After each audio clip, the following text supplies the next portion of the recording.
Ya tenemos las diapositivas. Tú las tienes, ¿no? Y tú las puedes ir cambiando, ¿cierto, Esther?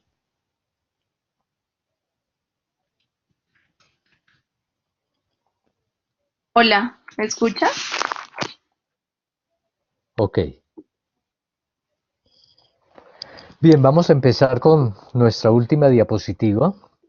Bueno, en primer lugar, además de decirle buenas noches a los que se acaban de conectar, eh, decirles que vamos a utilizar el chat para las intervenciones.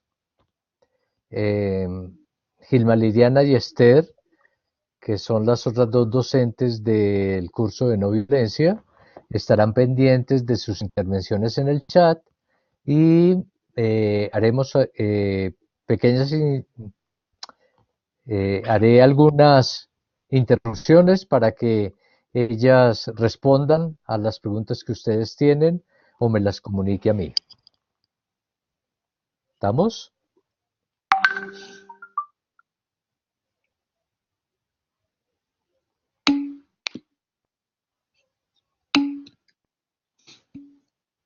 Bueno, ya tenemos 41 personas, eso está bien. Bien, vamos a empezar con nuestra última diapositiva de la conversación que tuvimos el mes pasado o hace como 3 semanas. ¿Recuerdan ustedes que decíamos solo si la humanidad es capaz de recrearse en consonancia con la vida, podrá decirse que la cultura, como en otras oportunidades, logró posibilitar nuestra propia continuidad? Esto a raíz de que decíamos que la cultura tiene una conexión directa con la conexión de la vida. Lo decíamos la vez pasada, lo veíamos la vez pasada, que la cultura son como las gafas a través de las cuales leemos la realidad y son construcciones históricas y sociales que los seres humanos utilizamos para subsistir, para lograr la sobrevivencia. Y decíamos que cuando la cultura ya no es capaz de sostener la vida o hay cada vez una opinión generalizada de que algunos de los imaginarios atávicos que definen la cultura nuestra están amenazando la cultura entra en crisis. Y ahí es donde empezamos nuestra charla hoy. Esther, sigamos con la siguiente, por favor.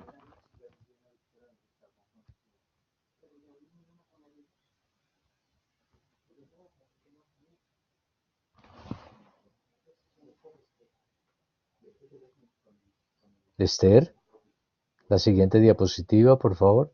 Bien, esta diapositiva tiene varias fotos, pero bueno, esto no nos permite entrar en las fotos como lo teníamos programado. ¿Por qué está en crisis la cultura? En primer lugar, esta humanidad sigue produciendo de forma permanente hambre y miseria. Decía la FAO hace un mes más o menos que había aumentado el hambre en el mundo, a pesar de los propósitos del milenio de superar el hambre, está aumentando, pero el hambre, como decía Mandela, no es una construcción natural, no es natural que haya miseria y haya hambre en el mundo. La pobreza es una construcción humana, es el resultado de unas formas de relacionarnos entre los seres humanos.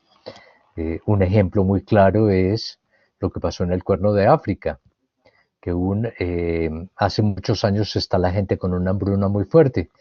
Y va uno a ver, y lo que pasó es que los europeos, las industrias, las fábricas europeas, las multinacionales europeas, compraron las tierras más productivas de ese país para producir biocombustible. La gente vendió sus tierras y por supuesto se fue a las zonas más áridas y eso provocó una hambruna. Como ven ustedes, esta hambruna no es el resultado de una causa natural, sino que es el resultado de políticas económicas y las formas de manejar el mundo. Es una cultura que reproduce sistemáticamente violencia y es una violencia que se manifiesta desde los espacios más cotidianos de nuestra vida hasta los espacios más macro, macrosociales. Es una cultura que produce sistemáticamente contaminación ambiental. Es una cultura que está calentando el planeta. Es un producto de las formas en que nos estamos relacionando y de las maneras económicas que tenemos para relacionarnos con, que definen nuestras relaciones con la naturaleza.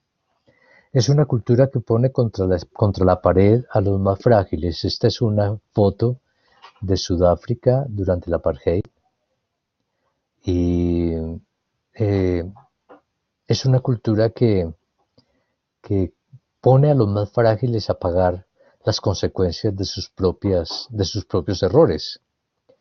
Y fundamentalmente es una cultura que está basada en un mecanismo económico que es el capitalismo, que no tiene, que es un sistema económico suicida, porque está basado en el crecimiento permanente con unos recursos finitos. Si yo quiero construir a partir de una mesa que tengo en mi casa, una mesa de madera, y quiero construir cucharas de madera con la madera de esa mesa, pues yo no puedo producir cucharas de madera de forma infinita con solo la madera de esa mesa. Pues un poco eso es lo que pasa en estos momentos en el planeta, porque el capitalismo es un sistema económico que prácticamente es global y es un sistema económico que plantea que todos los países deben crecer permanentemente. Y ese crecimiento pues se hace con base en recursos finitos. Ya lo veremos más adelante con más detalle. Ahora vamos a centrarnos en para identificar la crisis, es importante identificar aquellos imaginarios eh, atávicos que sostienen nuestra cultura sedentaria y que están produciendo permanentemente crisis en nuestra cultura.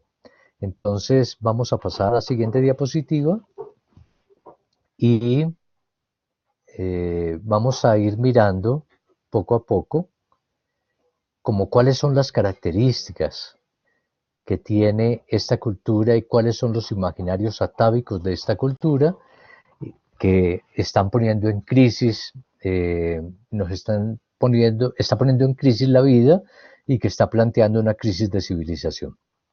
En primer lugar, lo veíamos también la vez pasada, es una cultura que está basada en límites y fronteras. Casi que para definir cualquier cosa necesitamos definir parámetros, definirle límites. Y esto no siempre ha sido así. Nosotros, por ejemplo, lo veíamos en nuestros primeros capítulos, cuando éramos nómadas, los límites y las fronteras no existían, o por lo menos eran móviles. Desde que empezamos a ser sedentarios, montamos unos límites fijos. Y esos límites y fronteras nos plantean inmediatamente la relación o el concepto del adentro y el afuera. Y por supuesto, el concepto de los amigos y los enemigos. ¿Quiénes son los amigos? Los que están adentro. ¿Quiénes son los enemigos? Los que están afuera de nuestras fronteras. Esto es tan palpable que fíjense ustedes que lo primero que hace una familia o una persona cuando compra cualquier terreno es montarle muros.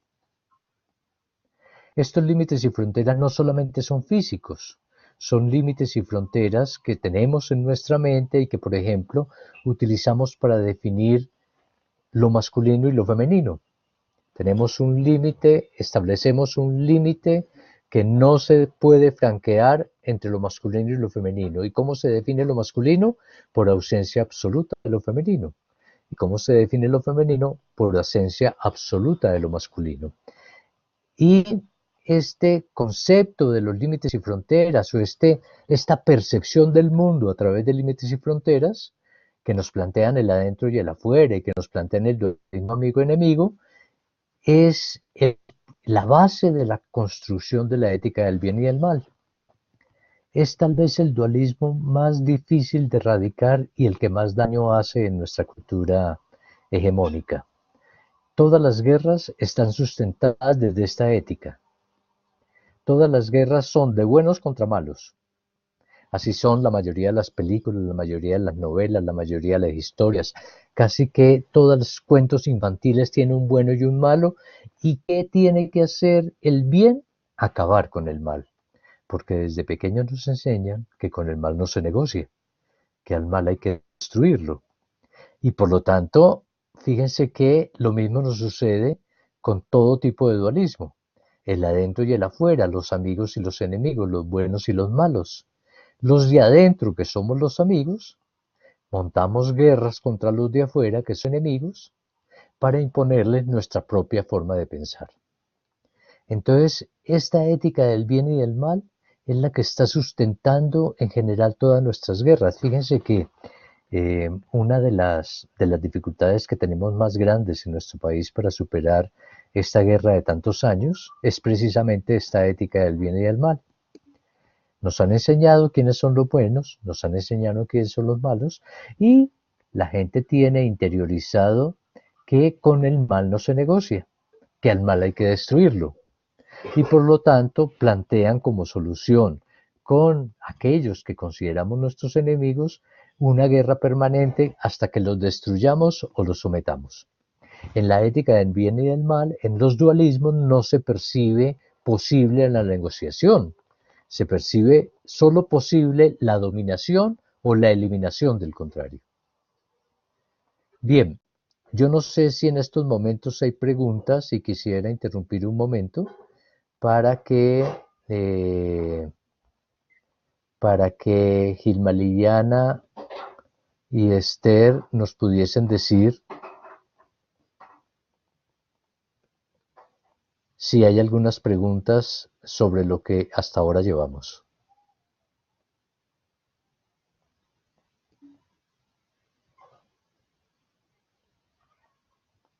Bien, y ya tenemos 51 personas vinculadas.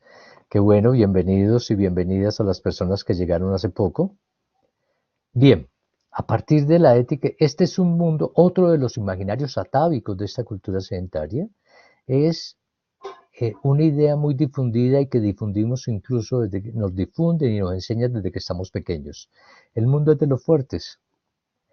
A nosotros nos dicen, si usted quiere triunfar en la vida, tiene que ser fuerte. ¿Qué significa ser fuerte? Pues asumir las capacidades de la dominación. Y si somos fuertes, para demostrar quién es el más fuerte, pues tenemos que competir entre nosotros. O sea que es una cultura profundamente competitiva. Ahí había una pregunta, pero no la alcancé a leer. Es que no me entra el chat. Carlos, la pregunta es si en comparación del bien y el mal, el hombre-mujer son diferencia, pero en parte no tiene que ver con el mal. Si el dualismo de hombre, mujer, varón, femenino tiene que ver con la ética del bien y del mal, por supuesto que sí. Fíjense que todos los dualismos se solucionan a través de la dominación de un extremo sobre otro. Los amigos tienen que dominar o eliminar a los enemigos. Los hombres tenemos que dominar a las mujeres. O sea, es casi que, ¿y quiénes son los buenos? Los fuertes. ¿Y quiénes somos los fuertes? Los hombres. Por lo tanto, fíjense que esto nos conecta inmediatamente con el siguiente imaginario atávico, que es la dominación de lo frágil, el patriarcado y el antropocentrismo. El patriarcado surge a partir de creer que los más fuertes estamos llamados a dominar, si los más fuertes, si los hombres tenemos, diríamos, la capacidad de desarrollar mayor fuerza física que las mujeres por razones genéticas, estamos llamados a dominar a todos los frágiles, la contraparte nuestra son las mujeres, por lo tanto estamos llamados a dominar a las mujeres y desde esa perspectiva mostramos el patriarcado y el machismo. Y por supuesto también dominar la naturaleza. La cultura sedentaria plantea que los fuertes, que somos los seres humanos, estamos llamados a dominar a todo el resto de los seres vivos y por lo tanto a ejercer lo que se llama el antropocentrismo, el creer que los seres humanos somos los más importantes que estamos en el planeta y que por lo tanto todos los seres que están en el planeta están al servicio nuestro. Esto también es un imaginario atávico. Fíjense que si nos devolvemos un poquito, ¿quiénes somos los fuertes? Los hombres. Por lo tanto, los hombres somos los buenos. Y por lo tanto estamos llamados a dominar y a competir para saber quiénes de nosotros somos los más fuertes. Y por lo tanto a dominar a las mujeres y la naturaleza. Esto hace que sea una cultura que reproduce, lo vamos a ver al final, que reproduce todo tipo de violencias para legitimar todo tipo de dominación. Todo tipo de dominación no, la dominación de los fuertes contra los frágiles. Si miramos, tenemos legitimada la violencia de los fuertes contra los frágiles y lo podemos ver con ejemplos muy sencillos. Si un papá le pega a un niño, mucha gente piensa lo está educando. Si un niño le pega a un papá es contra natura. Si Europa bombardea Siria, está llevando la civilización y la paz. Pero si a un sirio se le ocurre poner una bomba en un aeropuerto en Bruselas, es un terrorismo inadmisible. Si un policía le pega a un estudiante, está imponiendo el orden. Pero si un estudiante le pega a un policía, es terrorista. Fíjense cómo tenemos legitimada la violencia de los fuertes contra los frágiles, a partir de que los fuertes son los buenos y los buenos tienen derecho a imponer, sí, vamos a verlo nuevamente un poco más adelante, como los fuertes, los buenos, los dominadores, por lo tanto son los dueños de la verdad única. Ellos son los que tienen que decir cuál es la verdad y a qué verdad tenemos que obedecer todos y todas. ¿Sí? Entonces, ¿quién construye? Rosario Vanegas dice que no tengo audio ni imagen. ¿Ustedes me están escuchando? Porque yo no me escucho, pero no sé si ustedes me escuchan a mí. Sí, Carlos Eduardo, te estamos escuchando bien. Aquí en el chat nos están diciendo que sí, que te están escuchando. Yo creo que si esta persona nos está, ya le vamos a escribir para que pueda revisar su audio. Puede ser que tenga problemas, pero todos al parecer también. Ah, ya. ¿Hay alguna pregunta adicional? ¿De qué depende la aceptación de bueno y de malo? Eso es un aprendizaje cultural. Diríamos, fíjense que desde los cuentos más infantiles hay unos buenos y hay unos malos. Y todos los cuentos infantiles nos definen lo bueno a partir, fíjense que es casi que siempre lo bueno está relacionado con lo bueno tiene al final que dominar la maldad. Y en nuestra cultura, como les decía antes, los buenos son los fuertes. ¿Sí? Eh, no sé si, por poner un ejemplo, cuando un presidente de la República cualquiera dice algo, pues eso adquiere visos de verdad. Cuando un papá le dice algo al hijo, el hijo no tiene derecho a cuestionar la verdad del papá. Los estudiantes no tenemos derecho a cuestionar la verdad de los docentes. Los trabajadores no tenemos derecho a cuestionar la verdad de los jefes. Diríamos simplemente, cada grupo que domina relativiza qué es bueno y qué es malo. Por supuesto, son los fuertes los que dicen qué es lo bueno y son los fuertes los que dicen qué es lo malo, y nosotros solamente tenemos que obedecer a eso que ellos dicen. La crisis de Orellano lo han vendido como algo malo. Ahora vamos a entrar al tema de la obediencia y nos vamos a dar cuenta, fíjense, nos vamos a dar cuenta, sobre todo a partir de nuestros próximos capítulos, que los seres humanos ya estamos haciendo transformaciones a estos imaginarios atávicos. Y a eso es a lo que estamos llamando la cultura emergente de la no violencia. ¿Cuáles son las características de eso nuevo? Es a lo que vamos a entrar a partir de la próxima semana. Hasta ahora lo que estamos evidenciando es que estos imaginarios atávicos producen profundo dolor y están amenazando la vida. La ética del bien y del mal, que justifica, que ha justificado y sigue justificando todas las guerras, fíjense que, por supuesto que desde la familia se aprende y se legitima el tema del bien y del mal. Desde la familia nos están enseñando los poderosos de la familia, en este caso el papá y la mamá, son los que deciden qué es lo bueno y qué es lo malo, y los niños solo tienen que aprenderlo. Cuando éramos niños, pues todos interiorizamos esa lógica del bien y del mal. Y por supuesto, fíjense que todas las religiones, que son las percepciones religiosas o las construcciones institucionales de la espiritualidad, tienen también montado este mecanismo del bien y el mal. Eh, esta dominación de lo frágil desde los fuertes es lo que inmediatamente nos conecta con el imaginario siguiente, que es la obediencia como virtud social por excelencia.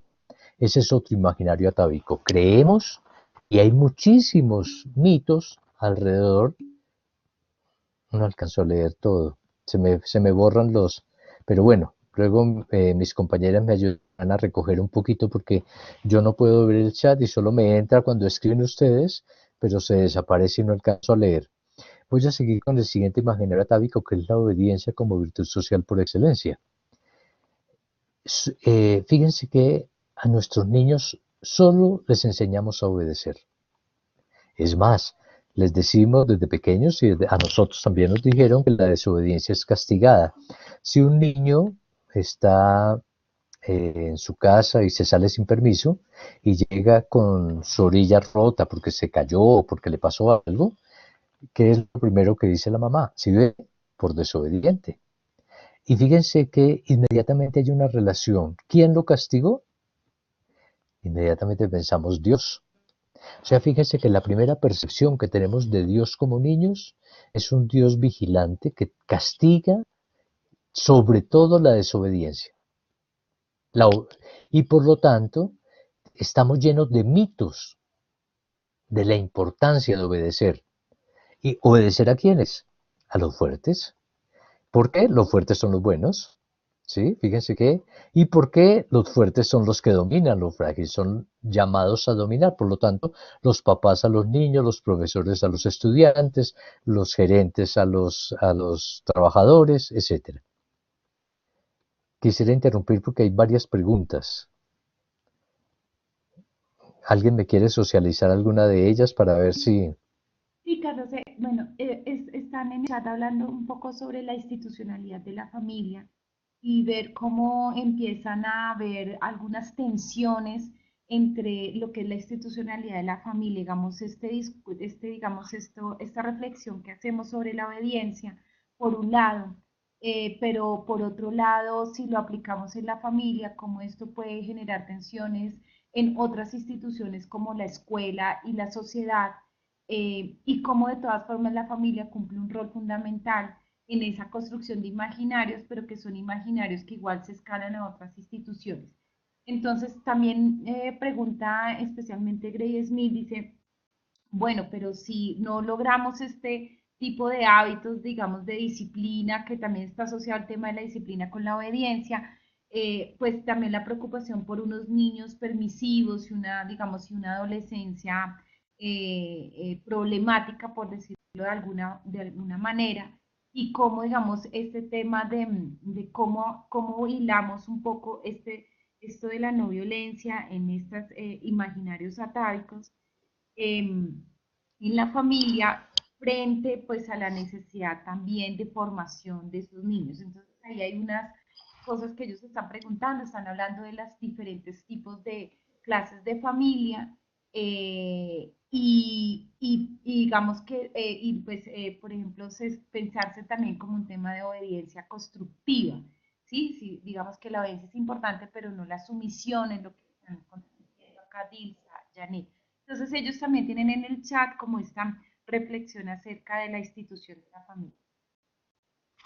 Sí, es importante cuando, fíjense que, hasta qué punto tenemos una mente dualista, que cuando yo estoy cuestionando o cuando cuestionamos el imaginario atávico de la obediencia, inmediatamente nos vamos al extremo contrario. Entonces estamos diciendo, entonces no hay que obedecer. No, vamos a ver que en la cultura emergente de la no violencia no se trata de entonces enseñar a desobedecer, sino enseñar a obedecer, pero también enseñar a desobedecer. sea, creo que lo leyeron ustedes en el libro cuando hablamos de obediencia. Los grandes crímenes de la humanidad no han sido cometidos por gente que se considerara mala, sino por gente que se consideraba obediente. ¿Sí? Este Adolfo Eichmann, el nazi que organizó el traslado de los que llevaban a los campos de concentración y los gaseaban, 6 millones de personas que murieron en esas condiciones en la Segunda Guerra Mundial. Cuando lo cogieron preso, fueron a analizar quién era esa persona, qué tipo de persona era, que había cometido semejante, había colaborado con semejante crimen. Y descubrieron que era un buen padre de familia, que era una persona responsable, que era una persona de buenos sentimientos, pero era una persona que decía, si a mí me hubieran dicho que matara a mi papá, yo lo hubiera matado. ¿Por qué? Porque a él desde pequeño lo enseñaron a obedecer a los adultos, lo enseñaron a obedecer al poderoso, lo enseñaron a obedecer a quien le daba órdenes. Fíjense que la crisis de la obediencia no es que entonces tenga que desaparecer la lógica de la obediencia, sino la obediencia sin derecho a ser cuestionada. ¿La obediencia a quién? A los más fuertes. Entonces, fíjense, las instituciones están basadas en la obediencia a quienes representan el mundo de los fuertes sin que nadie tenga derecho a cuestionar eh, lo que los más fuertes dicen. Tenemos que enseñarle a nuestros hijos también a desobedecer cuando les estamos dando una orden que transgrede su propia dignidad. O cuando les decimos, por ejemplo, papá, di que no estoy.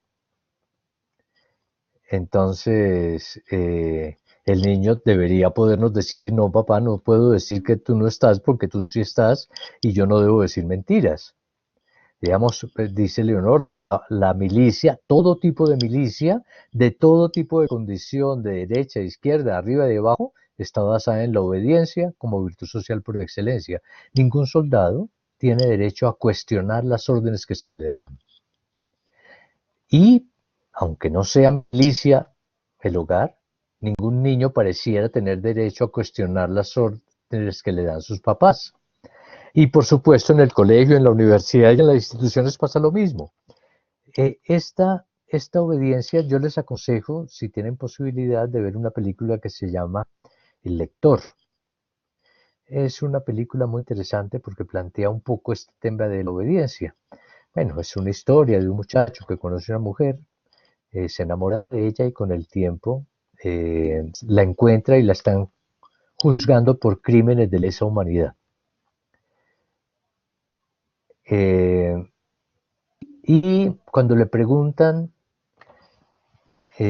cuando él pregunta qué fue lo que pasó, le dicen es que ella era, durante la Segunda Guerra Mundial, era la encargada, era la carcelera de un grupo de presos.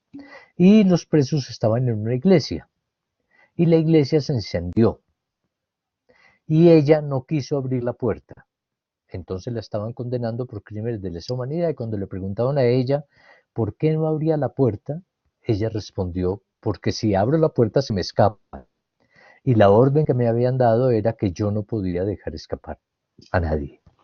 Entonces, fíjense que en muchas reflexiones lo que estamos cuestionando, fíjense que estos imaginarios atávicos no se trata de que desaparezcan completamente, sino de que desarrollemos nuestra capacidad de crítica para entender cómo estos imaginarios están produciendo profundo dolor, están produciendo muerte y están incapacitando la posibilidad de que sigamos formando parte de este planeta. Por ejemplo, el antropocentrismo.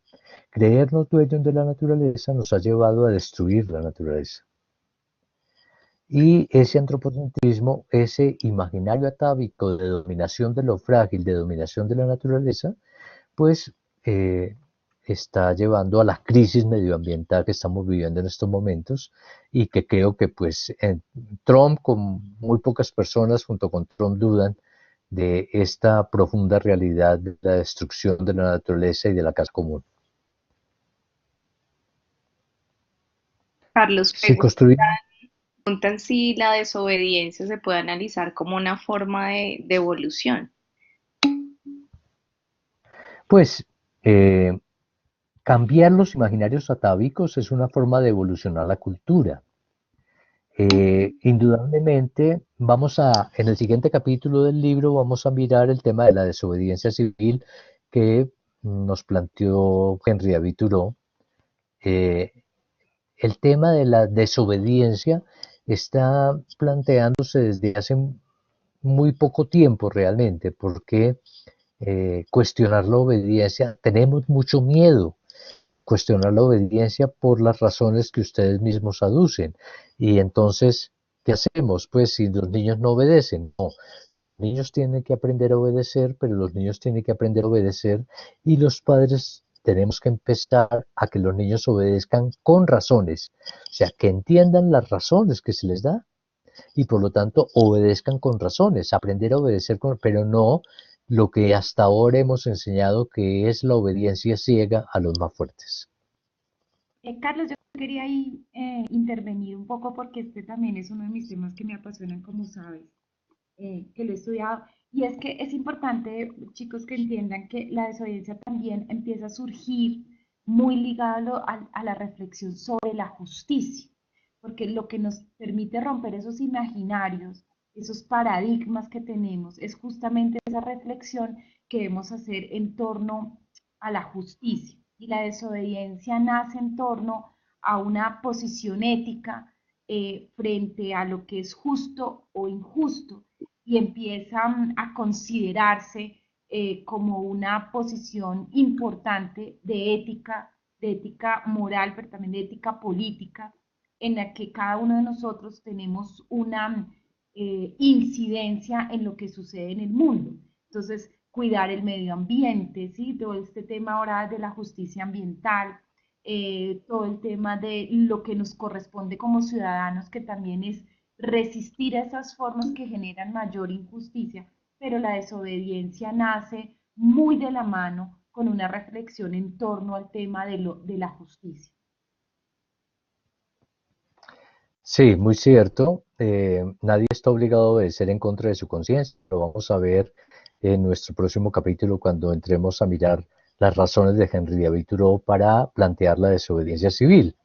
Porque hay muchas normas que consideramos injustas y que nos obligan a obedecer. Por ejemplo, para mucha gente el servicio militar obligatorio es una norma injusta porque nos enseñan a no matar y el servicio militar está para enseñar a matar. Entonces mucha gente dice, yo no tengo obligación de obedecer una ley que va en contra de mi conciencia, ¿sí?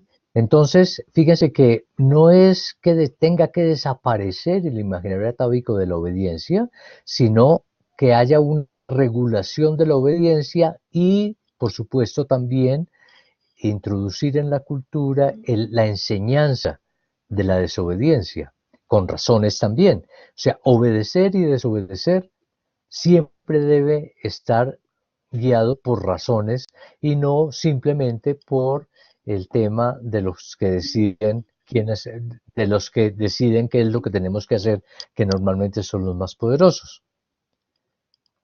Eh, Junto con la obediencia como virtud social por excelencia está el miedo como regulador social. Diríamos, es otro imaginario atávico que va de la mano con la obediencia. Educamos a través del miedo. Es una cultura que piensa que la dominación de los más fuertes se logra fundamentalmente infligiendo miedo, infligiendo temor, y a través del temor la gente aprenda a obedecer. Y es una forma de dominar a los más frágiles, es una forma de dominar a las mujeres. Por ejemplo, muchas mujeres que consideran que su relación no solamente no es la más conveniente para ellas, sino que hay profunda violencia al interior de la familia, no se atreven a plantearse, por ejemplo, una separación de su marido porque tienen un miedo profundo a sobrevivir con los hijos. Entonces, los fuertes dominan a través del miedo para lograr una obediencia a los más frágiles, ¿sí? enseñamos a nuestros niños a través del miedo. Hablábamos ahora del Dios, del temor a Dios y no del amor de Dios, que es de lo que habla Jesús, que también lo vamos a ver en nuestro siguiente capítulo. Cómo es distinto hablar de un Dios al que hay que tenerle miedo, hablar de un Dios como el que nos plantea Jesús, que es el Dios del amor. Eh, hemos Dice Paulo, ¿hasta dónde debe apuntar un nuevo sistema integral educativo teniendo en cuenta las transformaciones culturales que se evidencian hoy en día? Eso lo vamos a ir viendo en la medida en que veamos cuáles son las características de la cultura emergente de la no violencia, que como digo, vamos a empezar a partir de nuestro próximo capítulo y va a ser parte de el tema de nuestra conversación en el próximo chat, es cómo estamos superando y cómo podemos esas cosas nuevas introducirlas, por supuesto, en nuestros sistemas educativos, introducirlos en la familia, introducirlos en nuestros sistemas de relaciones, introducirlos en nuestras instituciones para lograr realmente construir una cultura que se conecte nuevamente con la vida. Todos estos imaginarios atávicos de los que hemos hablado son imaginarios atávicos que están en estos momentos amenazando la posibilidad de sobrevivencia. Por ejemplo, el miedo como regulador social. ¿Qué es lo que hace Trump y el dirigente de Corea del Norte? Amenazar a la humanidad con una bomba atómica. ¿Sí? Y entonces, ¿qué hacemos nosotros que estamos mediados por el miedo a una confrontación atómica? Pues aceptar que los más fuertes nos defiendan. En el caso de los coreanos, que los defiendan sus gobernantes. En el caso de Occidente, que los defienda Trump y sus aliados de cualquier posible guerra. Entonces, fíjense cómo este miedo como regulador social es un imaginario atávico que se produce desde los espacios más cotidianos hasta los espacios más macro de la realidad. Porque la cultura es una cultura que reproducimos nosotros y nosotras. O sea, esto de lo que estamos hablando son imaginarios que ustedes y yo, todos nosotros y nosotras, tenemos interiorizado porque fue lo que aprendimos, fue la cultura con la que aprendimos a mirar la vida. ¿Sí? De hecho, si miramos qué es la política es fundamentalmente la relación amigo-enemigo. Está definida desde la relación amigo-enemigo. Los que estudiamos ciencia política entendemos que la relación amigo-enemigo es un elemento fundamental para que exista la política. Y si vemos la política de nuestro país, pues es permanentemente una división entre amigos y enemigos. La gente se pone de un lado o de otro, según del lado que se ponga, esos serán sus amigos y los opositores serán los enemigos. Por lo tanto, los amigos serán los buenos y los enemigos serán los malos. ¿Y qué es lo que hacemos en nuestro país? Pues ver cómo utilizamos la violencia para eliminar a aquellos que llamamos nuestros enemigos. Eso ha sido la historia trágica de nuestro pueblo en los últimos 50 años. Bien, junto con eso,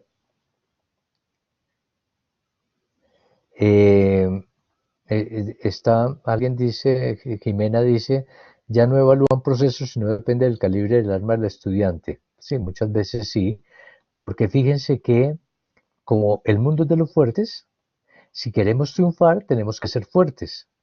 Por lo tanto, si los estudiantes se definen en un conjunto social como los frágiles, ellos se empoderan a través de diferentes métodos para ser los fuertes y poder imponer su criterio desde los fuertes. Fíjense que en la lógica, cuando un estudiante se arma para amenazar a su docente, simplemente está utilizando los mismos métodos que sus docentes utilizan.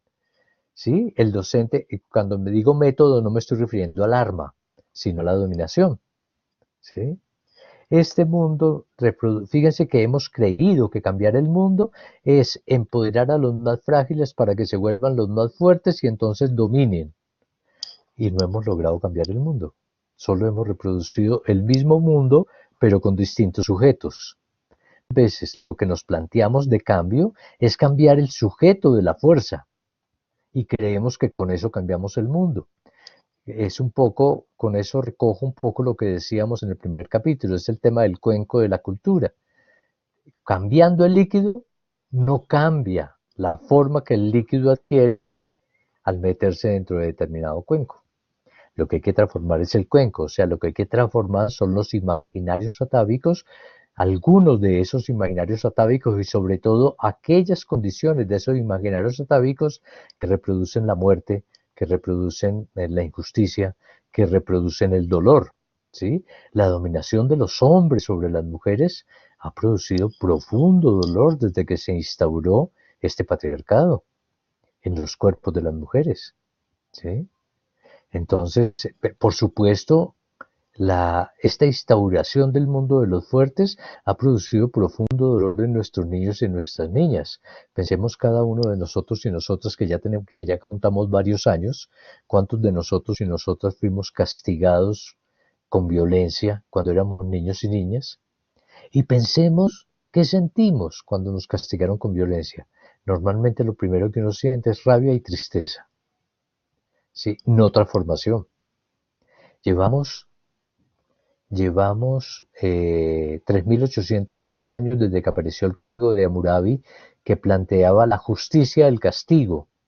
Ahora vamos a entrar en eso, que es ojo por ojo y diente por diente. Pero ¿quién impone el ojo por ojo y diente por diente? Los fuertes en esta cultura, ¿sí?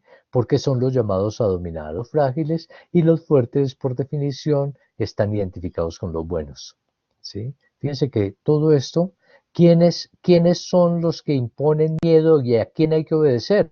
Pues al mundo de los fuertes, ¿sí? Y eso hace que nos imaginemos el poder siempre jerarquizado o centralizado, ¿sí? Nos imaginamos que una institución está organizada si sabemos quién es el jefe, quién es el que manda. ¿Sí? Si estamos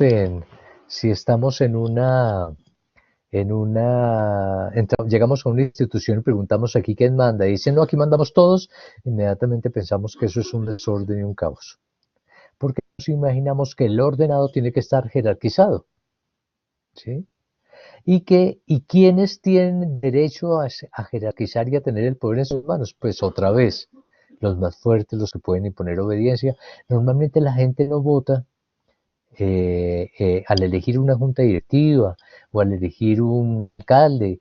Normalmente la gente dice, no, yo voto por ese porque ese sí es pantalonudo, porque ese sí no se deja, porque ese sí se impone. Fíjense que tenemos dichos y formas de acercarnos al poder que implican ya un reconocimiento del poder para dominar, del poder de los más fuertes.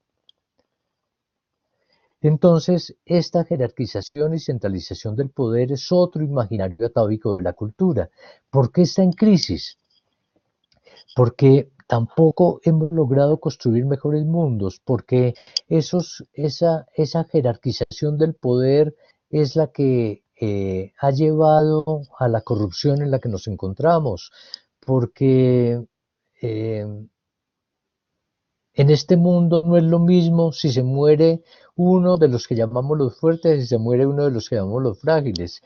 En este país entra en profunda angustia si hay una tragedia en la familia de alguno de los fuertes, pero nadie se conmueve con los niños muertos en La Guajira.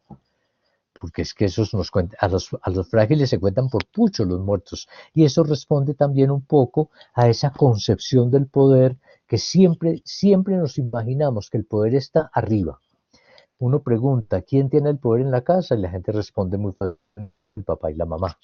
¿Quién tiene el poder en la iglesia? La gente dice el sacerdote o el pastor. ¿Quién tiene el poder en la universidad? La gente dice el rector. ¿Quién tiene el poder en la ciudad? El alcalde. Fíjense que siempre imaginamos el poder arriba o en el centro, ¿sí?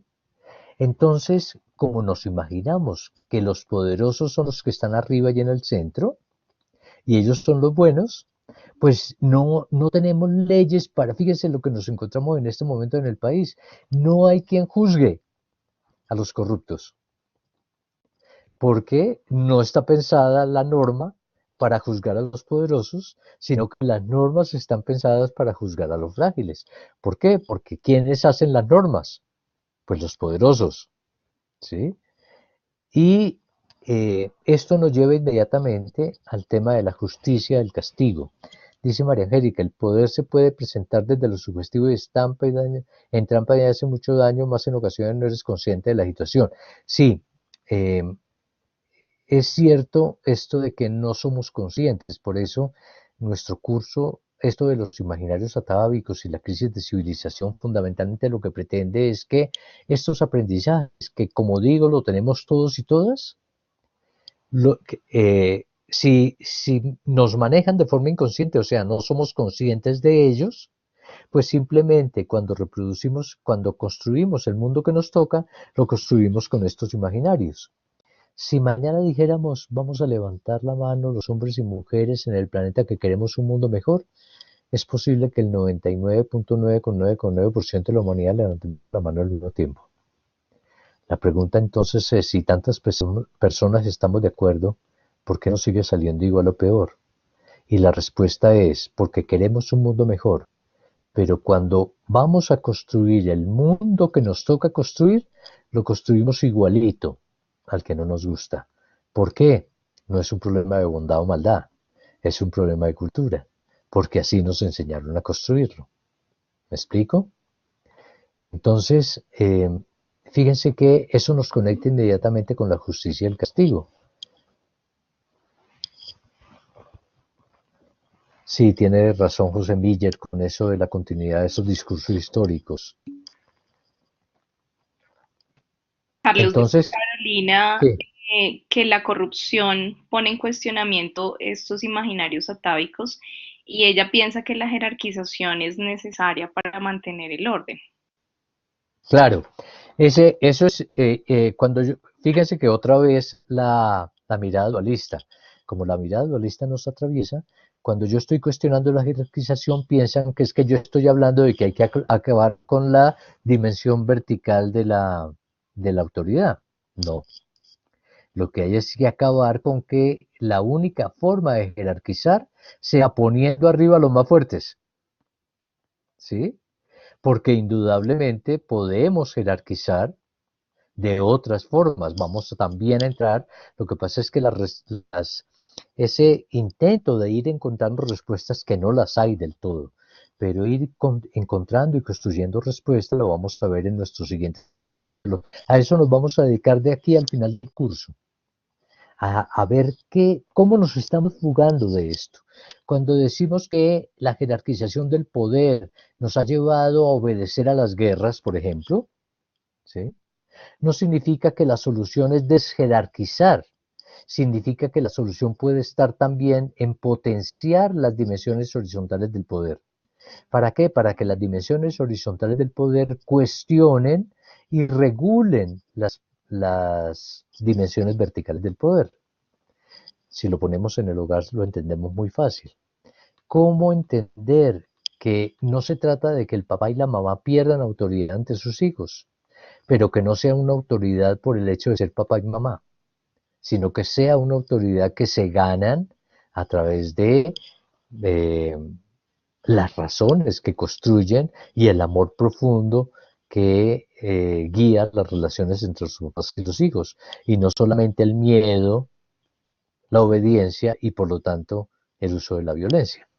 Porque fíjense que lo que estamos cuestionando es una jerarquización donde siempre están los más fuertes que se sienten con derecho a usar la violencia contra los más frágiles. ¿Sí? Eso es lo que estamos cuestionando. No se trata de, cuando cuestionamos todo esto, no se trata de decir que una cultura emergente lo que tiene que hacer es acabar con todo esto, sino es fugarse de todo esto para construir otro tipo de lógicas de poder. El poder no es solo una lógica de dominación, ¿sí? Sabemos que hay otras dimensiones del poder que las estamos descubriendo, por ejemplo, el poder de la solidaridad, el poder de la colaboración, eso es un poder muy grande. Y ese poder no está hecho para dominar, ¿sí? Entonces, vamos a tener un poquito de paciencia en el sentido de que vamos a ir acercándonos a partir del próximo capítulo. Lo que queremos con este chat es entusiasmarlos y entusiasmarlas para que sigamos reflexionando conjuntamente y con esas motivaciones que nos da el libro, de cómo estamos fugándonos y construyendo alternativas a estos imaginarios atávicos que producen dolor. ¿Sí? Me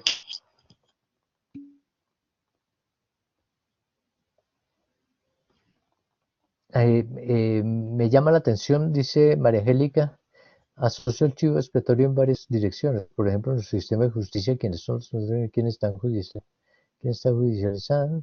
Por ejemplo, en medio de sí, fíjense que nos cuesta trabajo utilizar la justicia que tenemos montada en este país para enjuiciar a los más fuertes. Eso significa que algo va mal. ¿Quiénes son los que están cometiendo, quiénes son los sujetos de la corrupción? Pues los más fuertes.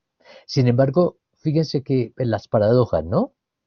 Los más fuertes son los que están siendo sujetos de corrupción. No sabemos cómo enjuiciarlos, pero esos que incluso son sujetos de corrupción pretenden identificarse como los buenos del país. ¿Para qué?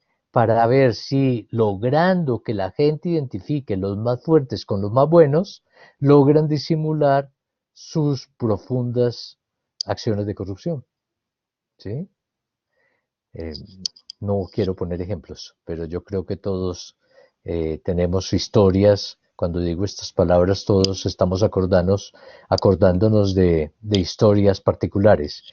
Dicen que si estoy hablando de Uribe, no solamente de Uribe. Fíjense que es lo que sucede con todos los que están cayendo en el caso de la corrupción. Pero la alternativa no es construir unos nuevos malos, ¿sí? Porque si pensamos que la alternativa es construir unos nuevos malos y nosotros somos los buenos, estamos reproduciendo el dualismo del bien y del mal, que es el dualismo que ha perpetuado las guerras, ¿sí? Entonces, vamos a seguir un poco con el chivo expiatorio. ¿En qué consiste?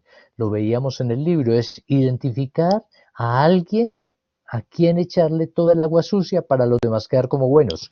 Un ejemplo clarísimo, la violación de la niña Juliana y el asesinato de la niña Juliana por parte de este muchacho de la Javeriana, exalumno de la Javeriana, el arquitecto.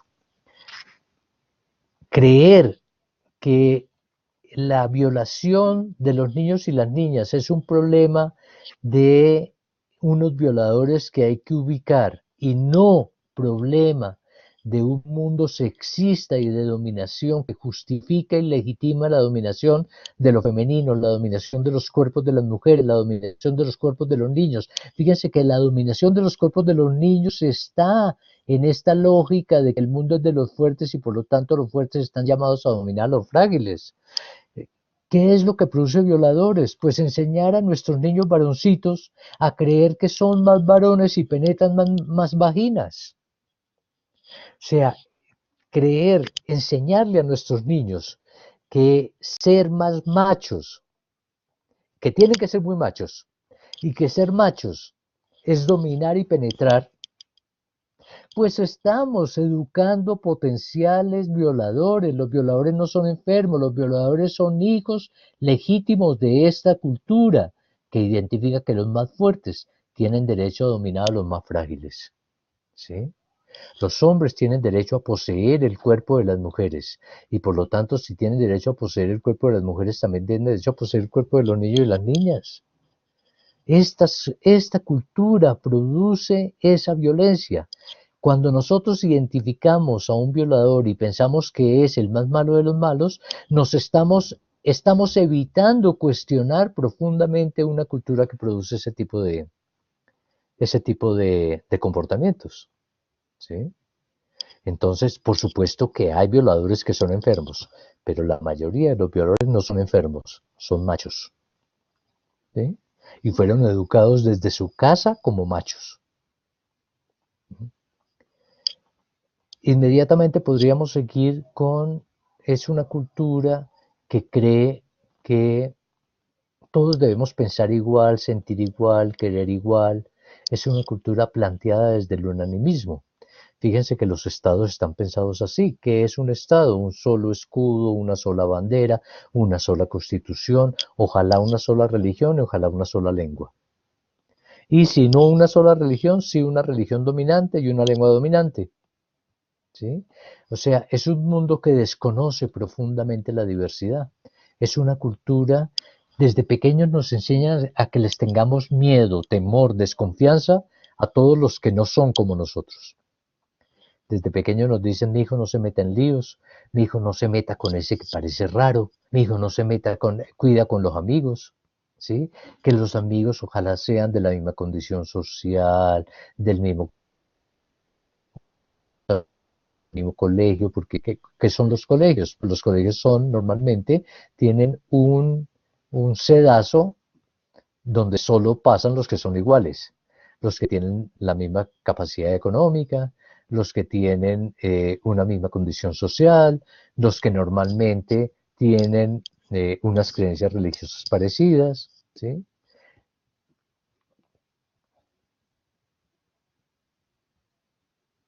Sí, es cierto lo que dice Roger.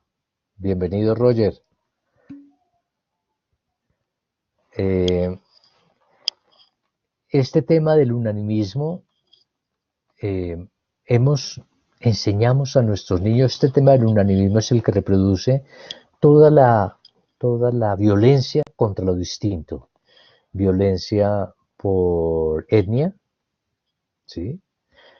O sea, por color de piel, violencia por orientación sexual distinta, violencia contra la naturaleza. Fíjense que el unanimismo se mete es el culpable de una cultura de la producción basada, por ejemplo, en los monocultivos. Ya sabemos, empezamos a darnos cuenta de que los monocultivos de la palma, de que los monocultivos del café, de que los monocultivos de los biocombustibles destruyen los suelos y contaminan las aguas, destruyen la biodiversidad, ¿sí? Pero fíjense cómo el unanimismo también ha penetrado la forma en que creemos que es la forma ideal de producir, ¿sí?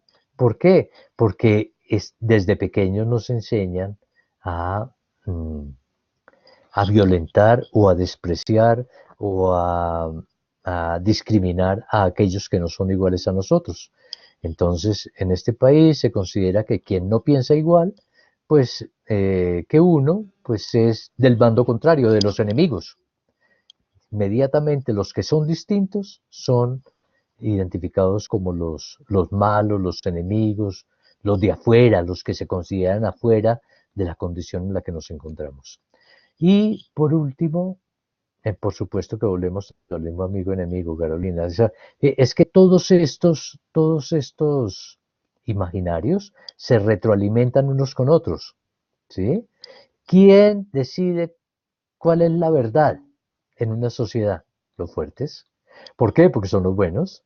¿Por qué? Porque son los llamados a dominar. ¿Por qué? Porque son los que pueden imponer obediencia. ¿Por qué? Porque son los que utilizan el miedo como regulador social. Porque son los que tienen el poder.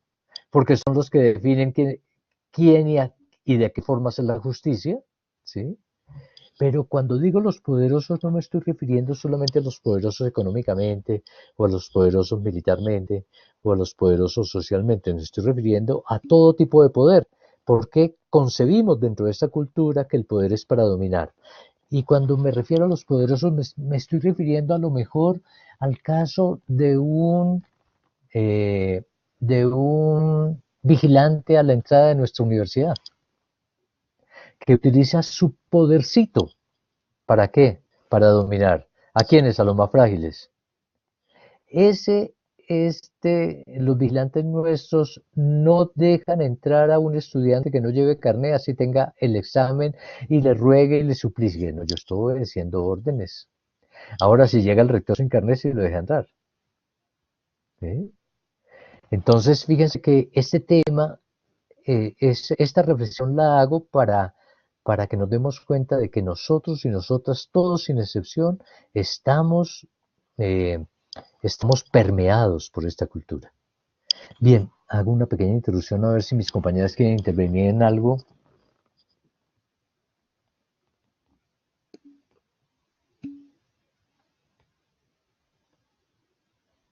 No, Carlos, yo no tengo ninguna intervención de momento. Esther, Hola, aló, hola. sí, te escucho. Ok.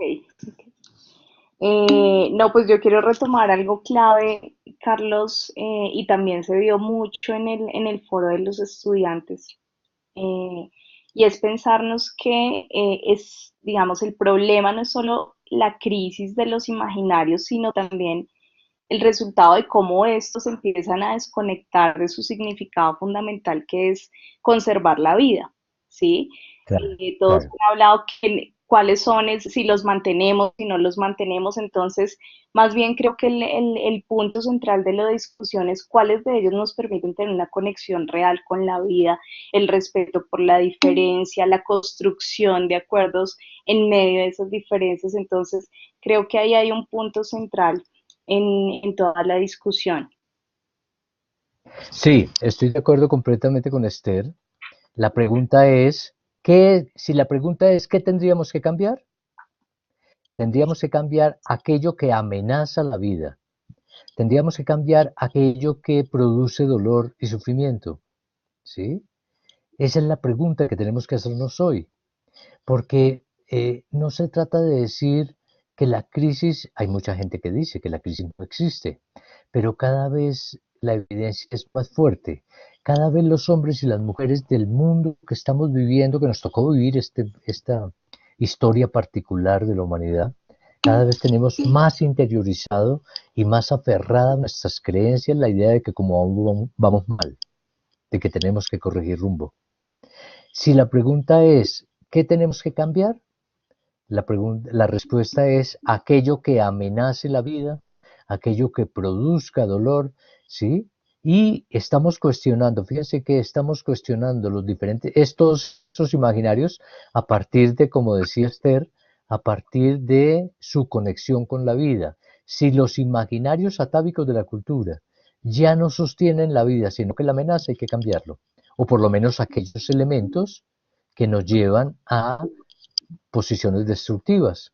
El imaginario atávico del antropocentrismo, ya lo hablamos. El imaginario atávico del patriarcado, ya lo hablamos. El imaginario atávico de la obediencia que nos lleva a obedecer en nuestra conciencia y que hace que muchas veces obedezcamos mm, matar a alguien, por ejemplo. ¿Sí? Pues es un imaginario que debe ser cuestionado. Y por supuesto,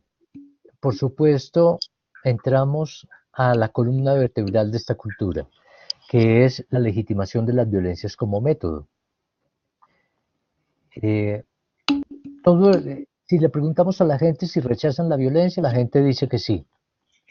Pero ¿cuál violencia? La que considera la violencia de los malos. Pero la violencia de los buenos cree que es buena. Cree que es buena la violencia de los papás con los hijos, cree que es buena la violencia de los hombres contra las mujeres, se cree que es buena la violencia del Estado contra los ciudadanos, se cree que es buena la violencia de, no sé, de los países poderosos contra los países más frágiles. ¿Sí? Tenemos creemos que la violencia, tenemos legitimada la violencia para defender nuestras fronteras. Tenemos legitimada la violencia para defendernos de los de afuera y para dominar o eliminar a los enemigos. Tenemos legitimada la violencia para que los buenos acabemos con los malos. Tenemos legitimada la violencia para que los fuertes compitamos y para que dominemos a los más frágiles y para que dominemos la naturaleza y para que dominemos lo femenino. Tenemos legitimada la violencia para imponer obediencia. Tenemos legitimada la violencia para imponer miedo. Tenemos legitimada la violencia para defender el poder tal como está. Tenemos legitimada la violencia porque es una violencia del castigo. ¿Sí?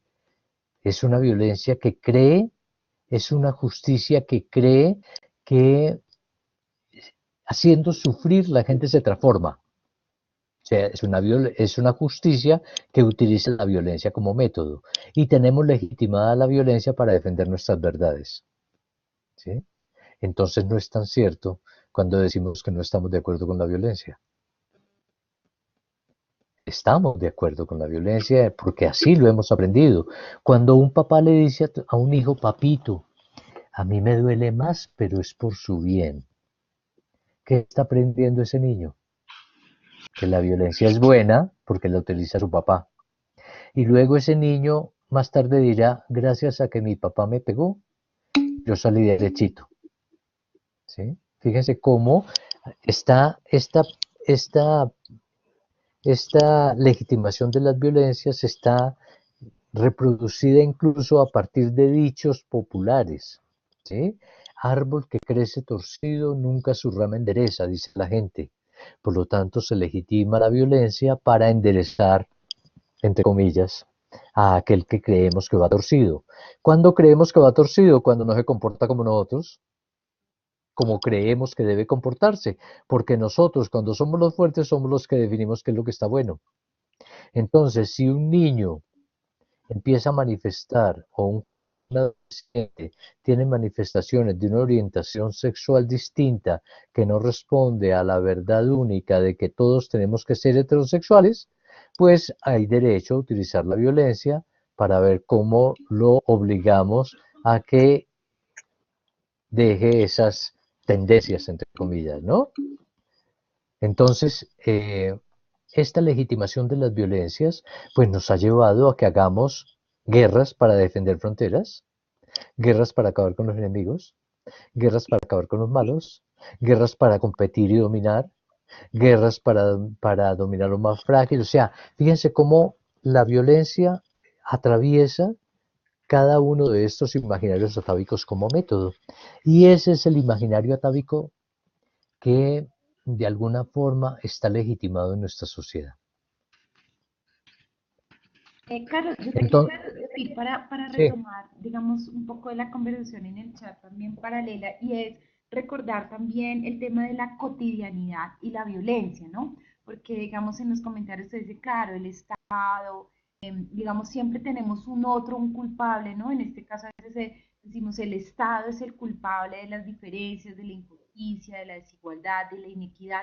Pero fíjense que el reflejo de esos imaginarios está en lo cotidiano. Entonces, retomar un poco las palabras que has dicho, Carlos, con respecto a cómo ponemos nosotros a funcionar esos imaginarios.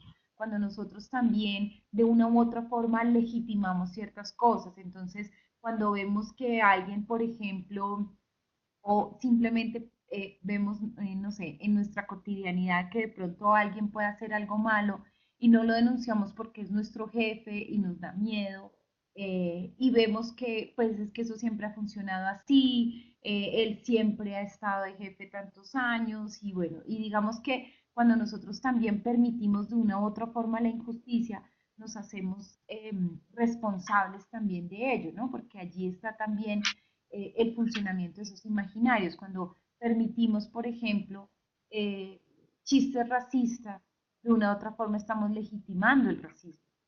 Cuando de una u otra forma decimos, no, es que a mí no me gusta trabajar con mujeres porque las mujeres son muy cansonas, de una u otra forma estamos ejerciendo esa diferenciación por el género. Digamos que cuando uno dice, a mí no me gusta trabajar con jefas mujeres, por su condición de género. Fíjense que es cuando digo, no me gusta trabajar con ellas por su condición de género, porque son mujeres, no porque es autoritaria o por no me gusta trabajar con personas autoritarias o no me gusta trabajar con personas que no son innovadoras o que no pueden ser flexibles, sino que empezamos a juzgar desde la condición y eso es algo que lo vemos nosotros en el diario, ¿no? En nuestra familia, en la sociedad, cuando también quizás tenemos algún conflicto en la calle con el tema, sobre todo de los accidentes de tránsito, ¿no? Que sucede también con hola, mucha te llamo frecuencia ahorita que estoy en un chat, en una clase. con echarle la culpa al otro, ¿no? No hacernos responsables también de la imprudencia que podemos tener y que también entramos a conflictuar de manera violenta, ¿no? También cuando nosotros mismos amenazamos o cuando ponemos la responsabilidad del otro. También es importante entender que el Estado no es aquel leviatán, como diría Hobbes, acá una masa, un Dios que se gobierna solo, sino que de una u otra forma nosotros somos responsables de legitimar ese estado o no, y allí hay una responsabilidad. Y pues quería intervenir es un poco para que todos reflexionemos en que esos cambios se dan desde la cotidianidad de nuestros propios espacios, ¿no? Sí, muy cierto. Eh, eh, un poco recogiendo las palabras que nos dice Gilma. Si nosotros identificamos que el mal está en algún sitio, pues inmediatamente estamos componiendo nuevamente la ética del bien y del mal. Y no estamos cambiando la cultura hegemónica, sino que la estamos reproduciendo. Simplemente estamos cambiando de sujeto. No se trata de decir quiénes son los buenos y quiénes son los malos. Ahí no está el problema. Se trata de identificar cuáles son aquellos imaginarios atávicos que ya no son convenientes para sostener la vida. ¿Cómo podemos, qué es lo que tenemos que cambiar para reconectar nuevamente esa cultura que es la que nos lleva a ese conjunto de significaciones y de símbolos que nos llevan a leer la realidad de tal forma y a naturalizar la realidad de esa forma? Sí, eso es esa es la pregunta, ¿qué es lo que tenemos que cambiar para entender que esa cultura no es natural, que cuando la cultura produce dolor o produce muerte, está desconectándose de la vida? Y si se está desconectando de la vida, entonces es el momento de iniciar profundos cambios y transformaciones. ¿Sí? El tema no es quién es más responsable que quién. Por supuesto que indudablemente en una familia donde el poder lo tiene el papá y la mamá, pues tienen un nivel de responsabilidad mayor que los hijos, eso no me cabe la menor duda. Por supuesto que en una sociedad donde tenemos unos gobernantes, pues tienen un mayor nivel de responsabilidad muchas veces nuestros gobernantes que un ciudadano común y corriente. Pero la cultura no se cambia por real decreto. La cultura se cambia fundamentalmente en las relaciones cotidianas y por lo tanto ese es nuestro poder. Allí es donde está nuestra capacidad de transformación, nuestra posibilidad de aportar a la transformación, ¿sí? Porque esta es una transformación que debemos iniciar desde lo más profundo de nuestra subjetividad, que es, diríamos, lo más íntimo y lo más pequeño, hasta lo más amplio y general, que podrían ser las sociedades, los estados y las naciones, ¿no? Entonces, y por supuesto, el planeta entero. Esta es una cultura que atraviesa el planeta entero, que atraviesa la forma de pensar de la mayoría de los ciudadanos y ciudadanas porque hemos sido educados en esta cultura. No es un problema nuevamente de buenos y malos, es un problema de cultura, ¿sí? Repito. Perfecto, Carlos. Yo creo que ha sido una muy buena exposición para abordar este tema que hemos visto. ¿Hay alguna pregunta de parte de los estudiantes? Aquí nos plantea Juan Ramón cómo evidenciar la crisis de los imaginarios de una forma masiva. Estamos viendo, y creo que todos lo resaltaron también en el foro, hablamos de una crisis ambiental y de la capacidad destructiva de la industria de la guerra. Todos, digamos, fueron muy reiterativos allí y los efectos y las consecuencias que se han generado en términos ambientales, digamos, como la mano del ser humano ha entrado allí a deteriorar sin reconocer la importancia que tienen los recursos, que estos son finitos, ser conscientes de que estos son finitos. Viene también como toda la idea de las organizaciones de base, de los líderes, de diferentes estrategias de comunicación que empiezan a mostrar los efectos que tiene esto en la sociedad. Entonces, esas estrategias para visibilizar de manera masiva la crisis de los imaginarios, pues está precisamente en manos de todos y todas, de cómo empezamos a generar información sobre cómo esto afecta nuestras vidas, nuestra cotidianidad, cómo afecta el planeta. Sí, Y yo le muy contestaría cierto. Y algo. además, sí, quería solamente, ya te doy la palabra, Gilma, porque también me quería referir a lo de Roger, que Sí, ok. uno de los elementos que intenta esta cultura es hacernos creer que esta forma de comportamiento es natural. Es natural que nos comportemos así, o sea, naturalizar la cultura, lo veíamos en el primer capítulo, es una de las estrategias de toda cultura, hacer creer que es natural, que por lo tanto no se puede cambiar. Dime, Gilma. Gilma. También quería responderle a Roger, lo mismo. Un tema es la naturalización de la violencia y digamos que hay una historia también de la violencia, pero no de las paces, ¿no? Y realmente la humanidad nos ha hecho pensar estos modelos de que la violencia es un tema connatural, como tú lo llamas, pero no es así, la violencia no es, no es connatural y no es, y allí hay que romper también ese primer paradigma. Claro, el tema el problema de la violencia es que está legitimada, o sea que creemos que es natural y no es natural, es aprendida. O sea, utilizar la violencia para defender fronteras, utilizar la violencia para acabar con los enemigos, utilizar la violencia para imponer el mundo de los más fuertes, utilizar la violencia para imponer la verdad única, son aprendizajes históricos y sociales porque forman parte de la cultura. Por eso es tan importante ese primer capítulo, porque nos ayuda a entender que todo lo que es cultural se puede transformar. ¿Sí? Ese es nuestro poder. Ahí es donde está. Vamos a empezar a mirar, ¿sí? A partir de la próxima semana, les recomiendo que empiecen a leer los capítulos 4 y 5, que son los que corresponden al siguiente trabajo, donde vamos a mirar cómo están empezando a cambiar. Son cambios tímidos, son cambios emergentes. Importante tener en cuenta una cosa, esto que les estamos presentando sigue siendo hegemónico. Los cambios que vamos a mirar ahora son emergentes. Hasta ahora están surgiendo otras formas distintas de relacionarnos. Los hombres con las mujeres, los hombres con la naturaleza, los hombres y mujeres con la naturaleza, la humanidad en lógica de romper fronteras, la humanidad en lógica de empezar a vivir la diversidad, la humanidad en lógica de construir unas justicias distintas que nos las justicias del castigo, la humanidad en lógica de construir instituciones que no estén siempre jerarquizadas y centralizadas y en manos de los más fuertes, la humanidad que cuestiona la obediencia ciegas, la humanidad que cuestiona el miedo como regulador social porque nos roba libertad. Estamos empezando a descubrir alternativas a todo esto.